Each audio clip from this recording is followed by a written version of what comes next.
কাল ৩১ বলে ৬৬ রান করেছেন আশুতোষ শর্মা, একজন ছক্কা মেশিন। টি-20 ক্রিকেটে ৩২ ম্যাচে ৬১ ছক্কা মারা এই ডানহাতি ব্যাটসম্যানের কদরটাই ছক্কা মারতে পারার জন্য। কাল আইপিএলের সৌজন্যে পুরো বিশ্ব আরও একবার আশুতোষের সামর্থ্য দেখল। সহজেই ছক্কা মারা আশুতোষের জীবনের গল্পটা অবশ্য সহজ নয়।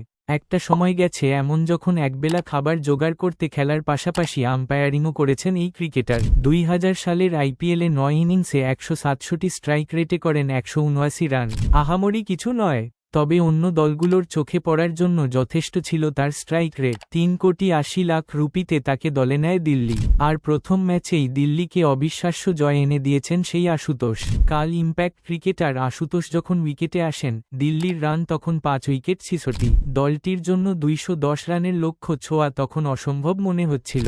আশুতোষ ইনিংসের প্রথম ২০ বলে করেন ২০ রান। তখন দিল্লির হাতে উইকেট আছে ৪টি, জিততে দরকার ৫ ওভারে ৬২। সেখান থেকে নিজের ইনিংসে পরের ১১ বলে ৫ ছক্কায় ৪৬ রান করে দলকে ১ উইকেটের জয় এনে দেন আশুতোষ।